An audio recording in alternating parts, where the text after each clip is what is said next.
কর্ম করি পতারে গণহে ভুলা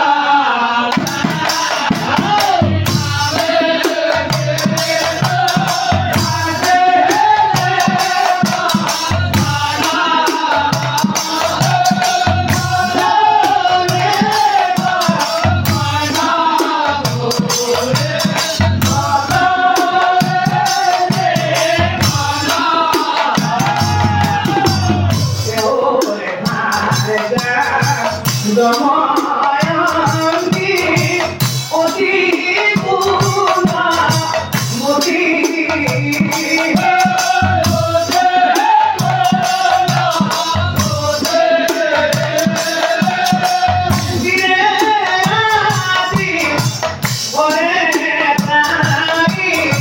কৃষ্ণ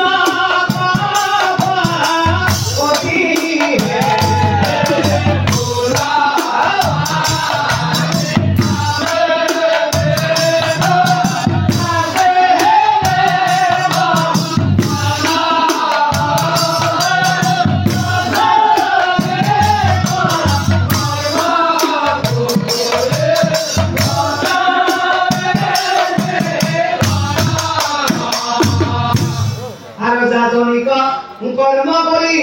হে যত খান খাদ্যের সঙ্গে মহানয়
তুমি যখন আজিকালি করি গর্ভবতী হলা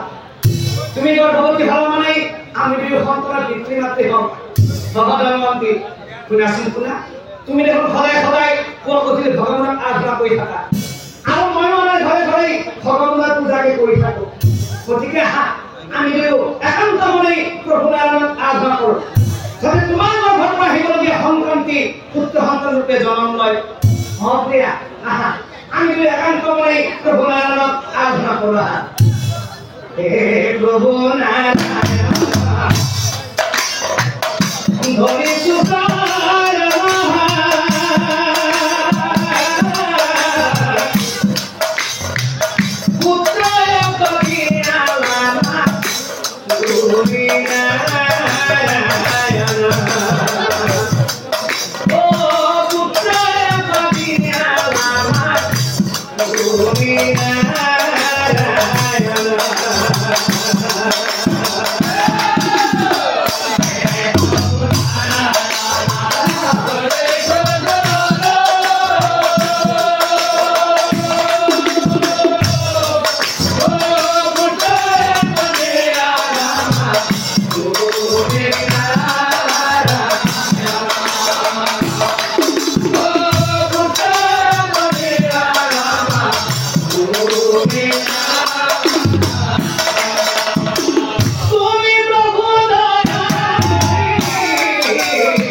করিলা ভাব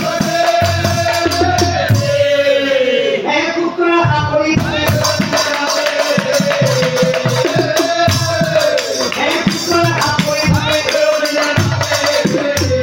হয় মনে মোরা তুই দিন গনি বিধিরানি ক্ষমাসুয়া বিধিরানি ক্ষমাসুয়া বিধিরানি ক্ষমা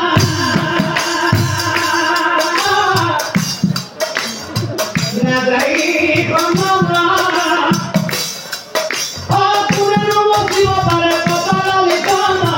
বিধিরানি ক্ষমা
বিপ্লবের কর্মকারী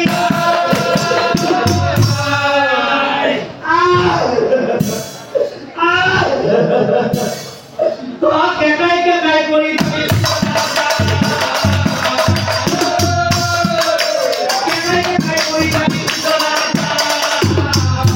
আর বিশ্বনাথ পরি থাকিল অমাতপুর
Yeah.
মনে গলে তুমি আর দুঃখ না করে প্রিয়া যিনি তোমার গর্ভ প্রাচুর গর্ভ সন্তানটি জন্ম পাবা মনে বড় সন্তানটি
হাজেমুল খাতুন দরখান হয়েছে ওকে হাজেমুল খাতুন দরখান হয়েছে আর মোর বিহার কত কত কুকায় হয়েছে এনে লাগিছে যেমন বেশি কমই যে না থাকবো হবে গদিকে তুমি কোনো পানি নিয়ে তোমার হাত পানি কিনে খাইব বলতে হবে তুমি কোনো পানি নিয়ে আর তোমার হাত পানি কিনে খাইব বলতে তাড়াতাড়ি কিন্তু ময়ন্তি পানি আনি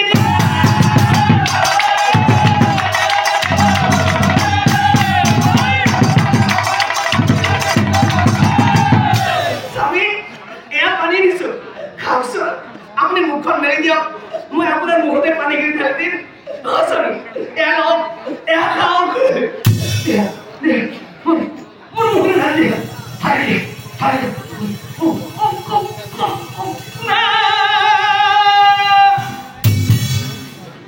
পানী খাই বিপ্লৱ কৰে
মোর স্বামী পুরপুরা কাহি হয়ে গলা কি পাপ করেছিল মই তাকে তুই বেশি মোর স্বামী পুরপুরা কাহি হয়ে গলা কি মোর কমাল ঘনুকা করি না কি মোর হাত করা হাত পিন্দারা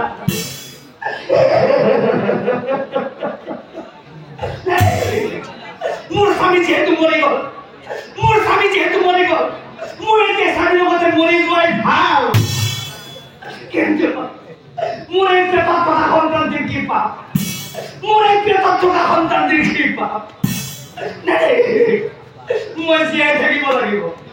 মই সন্তানদের কাৰণে জীয়াই থাকিব লাগিব কাৰণ পিতৃ ভাবে পৃথিৱী মহাভাৰ আৰু মাতৃ হলে আহাৰম জংকাৰ মই যেহেতু মাতৃ হব ওলাইছো মই সন্তানদের কাছে জীয়াই থাকিবই লাগিব আমি দিওগে গতির আমার আতি দুপুর লগুনে থাকে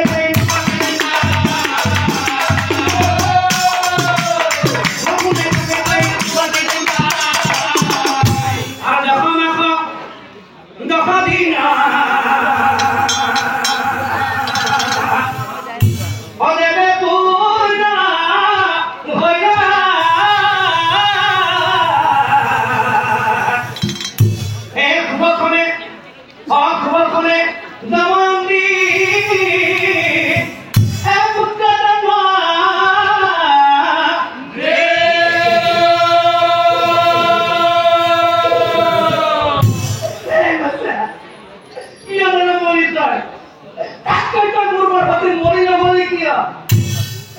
পিতৃহারা হবে তুই জনম বলি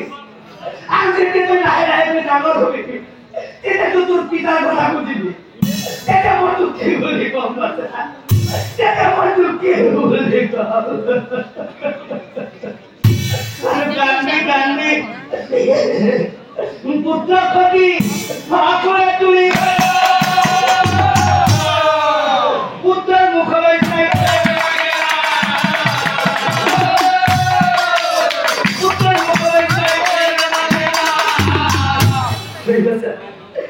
পাবৰ কাৰণে তোৰ পিতাই বহু আশা কৰিছিল আৰু সেইকাৰণে সদায় পাব ধৰি মোৰ লগত ভগৱানক আৰাধনা কৰিছিল আৰু আজি হে হৰি কৃপাতে বাচা অলভিল যিহেতু মই হৰি কৃপা লাভ কৰিছো তোৰ নাম দিলো আজি মই দেৱহৰি ভগৱান তোৰ নাম ৰাখিলো মই দেৱহৰি দেৱহৰি নাম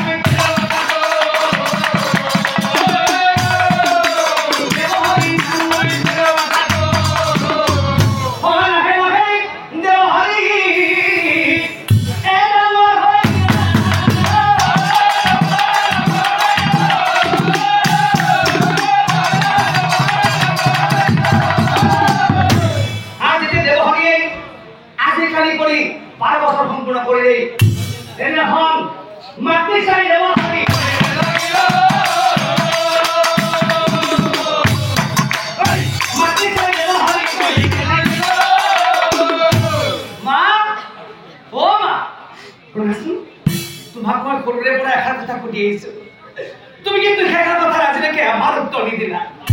মা আজকে তুমি মোক কথার উত্তর দিবই লাগিব কি জানা না মা অসুখা মোর পিতাই কোন আছে আর মোর পিতাই কই কেটে দেখা পাম ইমরা মরে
মোৰ বিদায় কৰ আছে আৰ মোৰ বিদায় মই কেটে লাগা তুই মোক আজিলৈকে আৰু নকলা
পিতাৰ কথা কব লাগে তেনেহলে কোন হে ব্ৰাহ্মণী বলে বাসা এক শুনা কও তই গৰ্ভ থাকো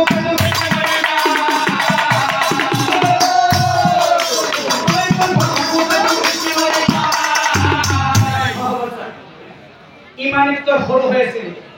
সেইকাৰণে এই কথা মই তোক কোৱা নাছিলো আই তই ডাঙৰ হলি সেইকাৰণে কথাটা মই তোক কব আর শুনছুন বাসা তই যেহেতু আজিকালি করি 12 বছর সম্পূর্ণ করিলি আজিৰ পৰা তই পঢ়া-শুনা কৰিব লাগিব আৰু সদায় সদায় কৈ বছৰি মোৰ লগত ভগৱানক আৰাধনা কৰিব লাগিব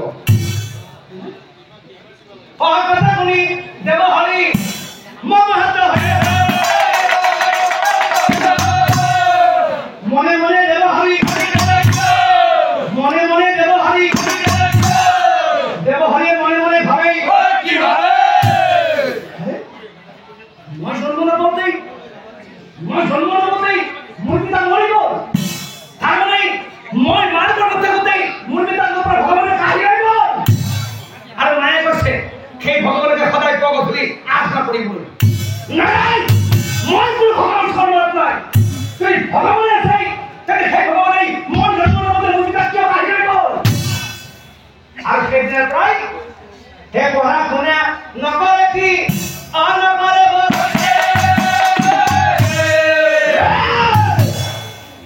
মই ডাঙৰ হৈছো মই যুৱক হৈছো মই সকলো নহৈছো গতিকে সদায় কৰ্ম কৰি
Mama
হে বুজন বালক তই অয় কোনো ভকতি কৰিলে হে ভকতি কৰিলে হে মাত্ৰ কথা দেৱ হৰি মুখে নুশুন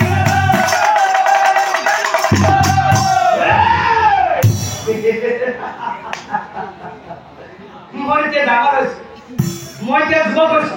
মোক যেন কোনোবাই এতিয়াও বুজাবলগীয়া আছে সকলো মোৰ মতে কৰিম গতিকে যথাযথ কৰ্ম কৰি মায়ে কৈছে পৰিশ্ৰম কৰিলে ধন পায় আৰু ধৰ্ম কৰি ঘূৰি ফুৰিবলৈ সুখ পায় মিছা কথা কেতিয়াও পৰিশ্ৰম কৰি ধন নাপায় আৰু কেতিয়াও ধৰ্ম কৰি ঘূৰি ফুৰি সুখ নাপায় যাৰ ধন আছে তাৰ সুখ আছে আৰু যাৰ সুখ আছে তাৰ ধৰ্ম আছে মায়ে কিন্তু দেখা কথা ভালকৈ বুজি পোৱা নাই আৰু সেইকাৰণে মায়ে মোক কোনোটাকৈ বুজাইছে পিছে মায়ে আৰু এটা কথা কৈছে মই বোলে এতিয়া ডাঙৰ হৈছো সেইকাৰণে বোলে মই মাক খুৱাব লাগিব মায়েতো ভাল কথাই কৈছে কাৰণ মই যিটো মাৰ একমাত্ৰ সন্তান মইতো মাক খুৱাবই লাগিব পিছে মাক খুৱাবলৈ হ'লে মোক ধনৰ প্ৰয়োজন হ'ব আৰু মই কৈছো পৰিশ্ৰম নকৰাকৈ ধন ঘটিব পাৰি বুলি কেনেকৈ ধন ঘটিব পাৰি পৰিশ্ৰম নকৰাকৈ কেনেকৈ ধন ঘটিব পাৰি পৰিশ্ৰম নকৰাকৈ ধন ঘটাৰ এটাই উপায় সেইটো হৈছে চুৰবৃত্তি আৰু সেইদিনা প্ৰায় সেইদিনা ধৰে থাকে কি এঘৰৰ ভিতৰত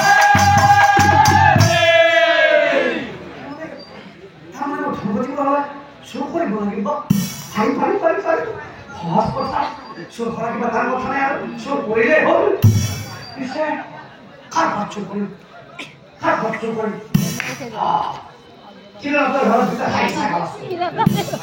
আজি ৰাতি ছাগলীকেইটা ক্ষীৰোধাই কৰো কথা কৰব অঞ্চনা সবই স্বৰ্ণালী বেশি ৰাত্ৰি হলে চোৰ কৰে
কান্দি বহি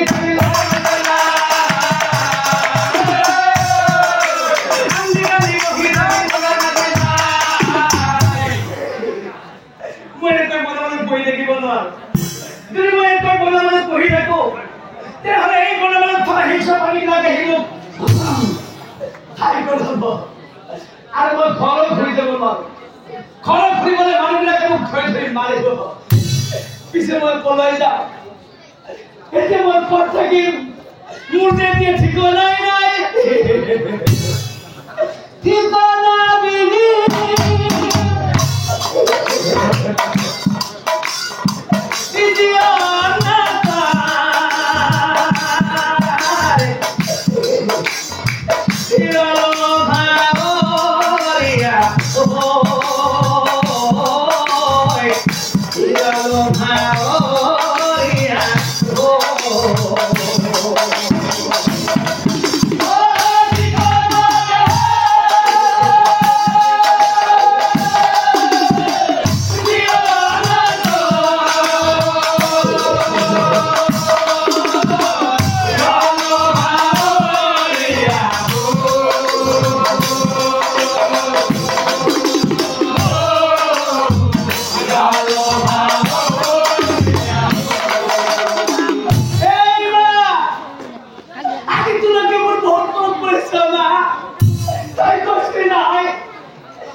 নাৰাপুনিয়ে গৈ আছিল যেতিয়া নাৰাপুনিয়ে এই ভগৱান শব্দ শুনা পাইছিল স্বৰ্গৰ পৰা নাৰাপুনি নামি আহে নাৰায়ণ নাৰায়ণ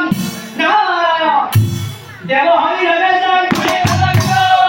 দেৱহৰি ৰবে যায় ও তুমি যে এনেকৈ ভগৱান ভগৱান চিঞৰি আছা সুন্দৰ ভগৱান মাতি আছা আৰু এনেকৈ ভগৱান মাতিলেই ভগৱানক পায় সেয়াই উপায় হয় নাপায় ভগৱানক ক'বলৈ হ'লে প্ৰথমে তুমি গুৰুৰ ওচৰত দীক্ষা ল'ব লাগিব আৰু সেই গুৰুৱে দেখুৱাই দিব কেনেকৈ ভগৱানক ক'ব পাৰি গতিকে যোৱা এতিয়া তুমি মিথিলা ৰজা জনপ্ৰজাৰ ওচৰলৈ যোৱা জনপ্ৰজাক তুমি গুৰু ভাজা আৰু সেই জনপ্ৰজাই দেখুৱাই দিব কেনেকৈ ভগৱানক ক'ব পাৰি যোৱা বাবা যোৱা এতিয়া তুমি মিথিলা ৰজা জনপ্ৰজাৰ ওচৰলৈ যোৱা অ কথা শুনি দেৱহৰি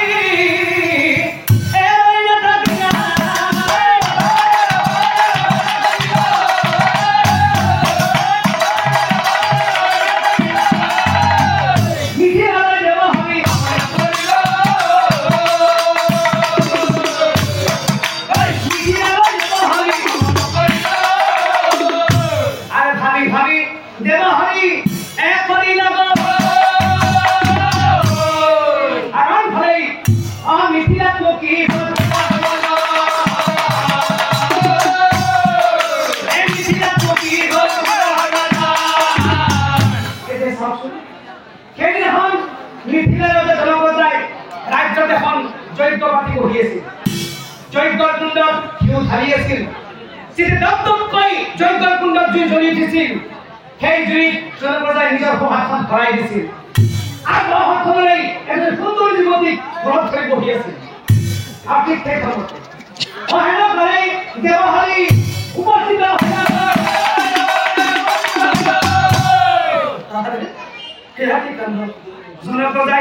জনপ্ৰজাই যজ্ঞ কৰি মৰি সুন্দৰ যুৱতী ঘৰত ধৰি প্ৰেমৰে খেলা কৰি আছে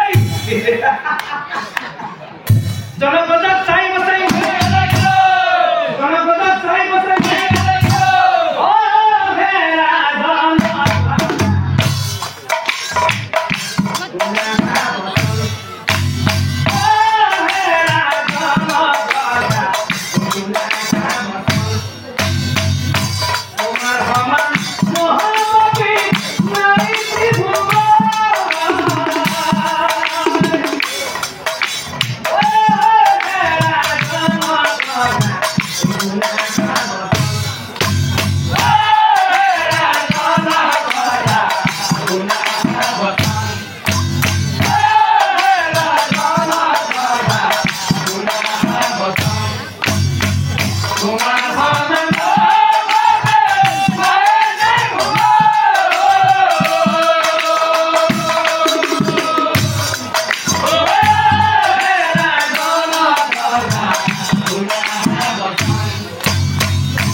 মই মহাপাপী তেনেহ'লে শুনা কায়া মাত্ৰ শুদ্ধ হ'লেই মন শুদ্ধ হ'ব আৰু ৰূপা মন শুদ্ধ হ'লে তোমাৰ শকতি সিজিব বিৰাট পাপ লৈ পাপ চিন্তা কৰি ঈশ্বৰ সাধনাৰ ফল লভিব নোৱাৰি কায় বাক্য আৰু মন যদি এই তিনিটা বস্তু শুদ্ধ হয় তেন্তে সেইজনাই ভগৱন্তৰ প্ৰভাৱ পায় তুমি জীৱনত বহুত পাপ কাম কৰিছা আৰু সেইকাৰণে হয়তো তুমি পাপ চিন্তা লৈ আহিছা আৰু আহিয়ে সেইকাৰণে তুমি মোৰ বাওঁ হাতখন দেখা পালা মোৰ যে হাতখন যি পুৰা গৈ আছে সেইদৰে তুমি দেখা নাপাবা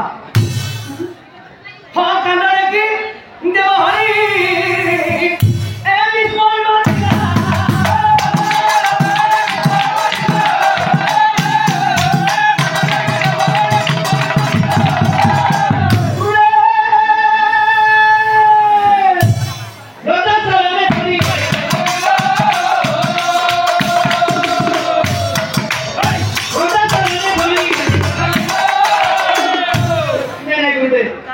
মই মহাপাপী মহাগুৰুদেৱ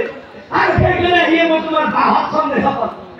তোমাৰ যে হাতখন ঠিক পুৰা গৈছে এইদৰে মই দেখা নাপালো গুৰুদেৱ তুমি মোক ক্ষমা কৰা আৰু আজি মই তুমি মোক খ্ৰীষ্টান গ্ৰহণ কৰা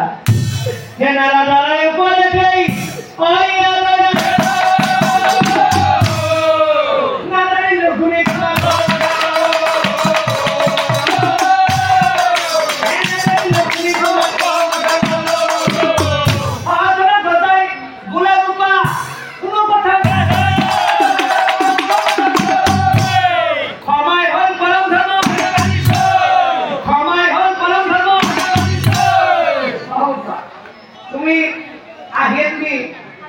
মোৰ বাহঁতখন দেখা পালা মোৰ কিন্তু ঘৰখন দেখা নাপালা অৱশেষত তুমি তোমাৰ ভুল স্বীকাৰ কৰি মোৰ ওচৰত ক্ষমা বিচাৰিছা আৰু সেইকাৰণে মই তোমাক আজি ক্ষমা কৰি দিলোঁ আৰু উপহাৰ এই আজিৰ পৰাই কৃষ্ণৰূপে কৰিলোঁ যিহেতু তুমি মোৰ কৃষ্ণ হলা গতিকে মোৰ আবেগ ৰাখি তুমি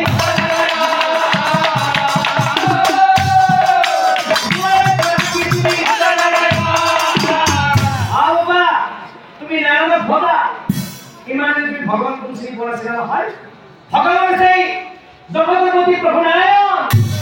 গতিকে যোৱা এতিয়া তুমি হিমালয় পৰ্বতলৈ যোৱা হিমালয় পৰ্বতলৈ গৈ একান্ত মনে প্ৰভু নাৰায়ণক ধ্যান কৰা আৰু সেই প্ৰভু নাৰায়ণে মুক্তি দিব নিশ্চয় জানিবা যোৱা এতিয়া তুমি হিমালয় পৰ্বতলৈ যোৱা কথা শুনি দেৱ হৰি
সেইকাৰণে ৰূপা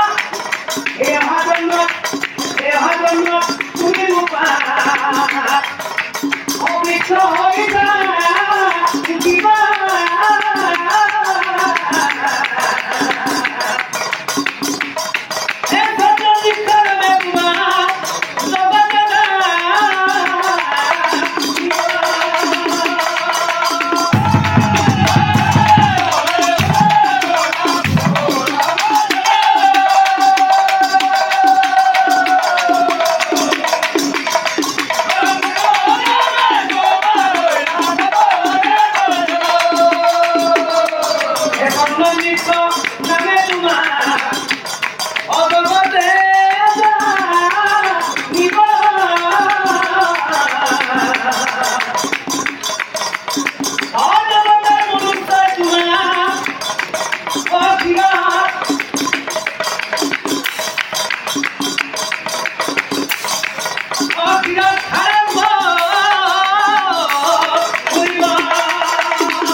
কিন্তু রূপা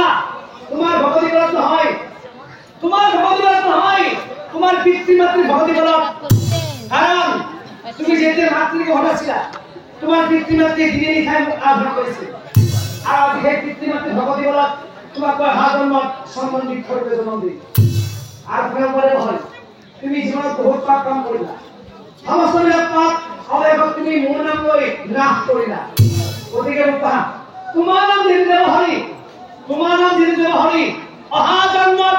অহা জন্মত সেই চন্দন বৃক্ষ জগতেই তোমাৰ নামেৰে দেৱ বৃক্ষ বুলি জানিব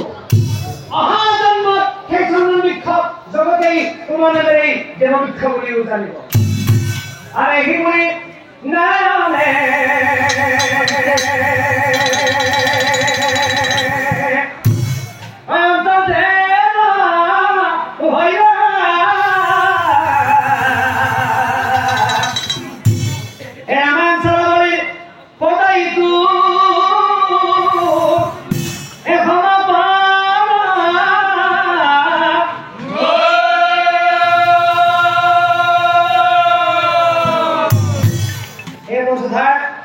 নাম ধৰে